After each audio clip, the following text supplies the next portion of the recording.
ปาดโถวงการหมอลำต้องสั่นสะเทือนเมื่อพอผู้ศรีวิไลพอของน้องธิดาลาวได้ออกมาโพสต์ว่าน้องธิดาลาวมาลัยลักแสนแตกที่จะเอาไปห้อยคอปิดฤดูกาลของอลังการโชว์มืออื่นนี่โอ้โหสบายดี FC แฟนคลับเอ้ยบ่ฮู้จะสรรหาคำใดมาเว้าบ่ฮู้จะสรรหาคำใดมาว่ามันเป็นข่าวดีจนสะเทือนวงการหมอลำจากเด็กน้อยคนหนึ่งที่มีชื่อว่าน้องไพลินชื่อในนามวงการน้องธิดาลาวศรีวิไลซึ่งเป็นคนที่หากระเข้าวงการประมาณ 7-8 เดือนยังบ่มีวงใดสังกัดอยู่ยังบ่ทันได้ไปสังกัดวงใดเพราะหลายวงก็ยังบ่มั่นใจความสามารถของน้อง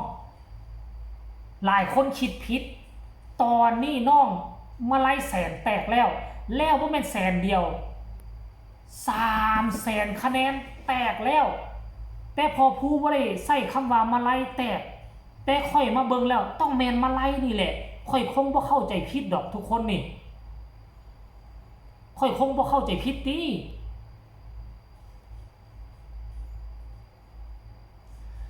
พอผู้ศรีวิไลได้ออกมาโพสต์เคลื่อนไหวเมื่อ25นาทีที่ผ่านมานี่มาลัย30พฤษภาคมนี้รวมปิดฤดูกาลหมอลำอลังการโชว์คอนเฟิร์ม300,000จาก3คุณลุงเอิ้นเขาว่าเจ้ลอยได้เลยคงบ่แม่น300,000กีบท่านผู้ชมพอผู้ศรีวิไลว่าเอิ้นเขาว่าเจ้ลอยได้เลยใส่คำว่าเจ้ปาดโทษ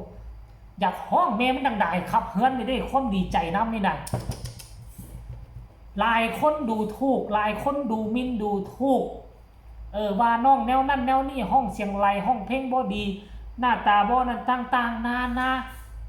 พอผู้กระถึกเขาเจ้ายองย่ำกับบ่ธรรมดาเอาน้องธิดาลาวมาปั้นถึงแม่นว่าน้องบ่มีวงใดรับเอาไปอยู่ถึงแม่นว่าบ่มีแต่ว่าความจริงมันก็มีแหละแต่ว่าพอผู้ศรีวิไลมันเป็นลูกเป็นเต้าของตนเองปั้นเนาะขั้นกรณีว่าวงใดต้องการก็ต้องติดต่อมาผ่านค่าย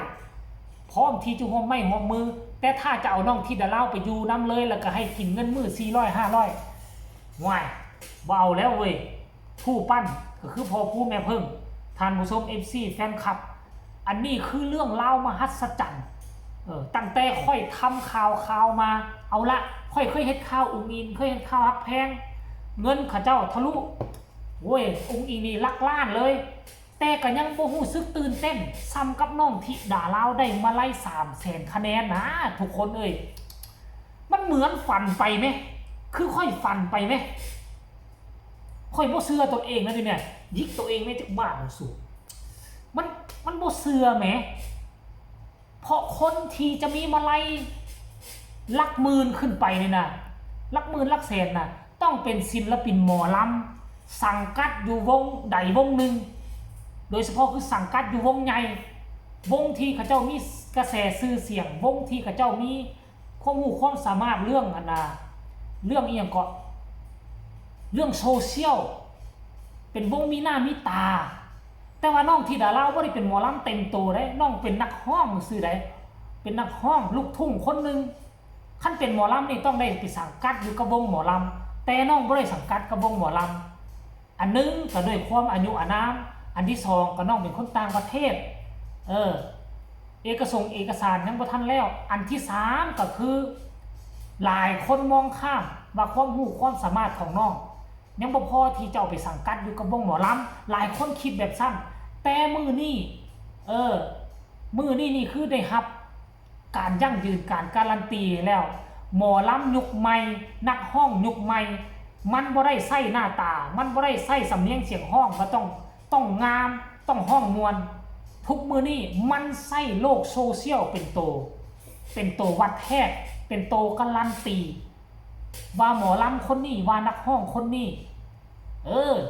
จะโด่งจะดังไปหน้าบ่มันวัดกันด้วยสื่อโซเชียล ซึ่งพอผู้ศิวิไลก็เฮ็ดได้ดีตั้งแต่เอาน้องธิดาลาวมาจากบ่มีไผฮู้จักจากน้องธิดาลาวบ่ได้ว่าสิเอามาปั้นเป็นนักร้องคือเอามาเลี้ยงดูปูเสือมาเป็นลูกสาวจะส่งเรียนสาขาวิชาชีพจบมาแล้วก็หาเวียกเฮ็ดอยู่ในประเทศไทยนี่ซื่อๆเพราะอีตูตนสงสารอยู่ทั้งบ้านก็ทุกข์ยากขาดเคินอาจจะบ่ได้เรียนต่อพอผู้ก็ขาดลูกสาวมีแต่ลูกชายบาดเอามาแล้วก็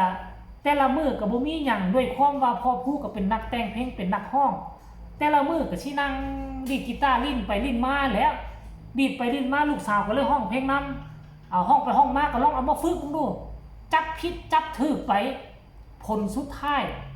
มันออกมาแล้วทุกคนเอ้ยถือว่าประสบผลสำเร็จจางยิ่งใหญ่มาไล่300,000 100,000คะแนนนี่ก็คือประมาณ67ล้านกีบ300,000เอา620เป็น130ปลาย130 140 150 160 170 180 190เกือบ200คุณวะปาดโถเกือบ200ล้านคะแนนเป็นเงินกีบได้ปาดโถเดี๋ยวไปฟังคำคิดคำเห็น FC แฟนคลับหลังจากที่ได้ยินข่าวดีแบบนี้มื้ออื่นนี่ได้มาที่30คือปิดฤดูกาลอลังการโชว์ขนาดปิดฤดูกาลอลังการโชว์ยังได้มาไล่300,000กว่าคะแนนแล้วปิดฤดูกาลของเสียงวิหกคันท่าหากว่าบ่ได้ฮอด300,000คะแนนนี่อายเขาได้สิแฟนคลับเตรียมไว้โลดได้ปิดฤดูกาลอลังการเสียงวิหกก็ได้10PK มาก่อนแล้วสิได้ใส่ชุดหมอลำแล้วว่าซั่นคนนี้ก็มาคอมเมนต์ว่าวาสนาลูกเจ้าพอผู้แม่เพิ่งถ้าออกเพลงใหม่ดังกว่านี้ได้100 ล้านวิวหับห้องเอาบ่อยู่ร้องเก่งเอนเตอร์เทนคนดูว่าซั่นนี่เล่นกับแฟนๆ FC ก็เก่งสุดยอดผมยอมรับนะว่าพอผู้แม่เพิ่งตาถึงโอ้โหคนนี้บอกว่าป้าเจลอยคือสีได้บ้านกะนกเนี่ยกระจักกระยานแล้วว่าสันเดครับจากมันยังวะบ่ได้ปาติโทลูกล่าว่าสั้นมาคักแท้มาไล่แม่ว่าสั้นดีใจน้ำอีล่าที่ดาลาวปังสุดยอดไปเลยว่าสั้นสุดยอดค่าที่ดาลาว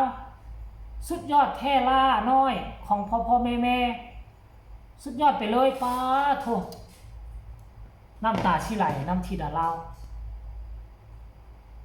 ก็ฝากคลิปนี้ไว้น้ำอีกคลิปนึงก็แล้วกันเด้อทุกคนเลยฝากไว้น้ำอ่องใจใครมีคำคิดคำเห็นขึ้นแนวใดก็ให้ส่งข่าวมาได้ฝากกดไลค์กดแชร์กดติดตามที่สำคัญจะกดข้ามโฆษณามารายงานข่าวดีให้ FC แฟนคลับเพียงซ้ำนี้ก็แล้วกันสบายดี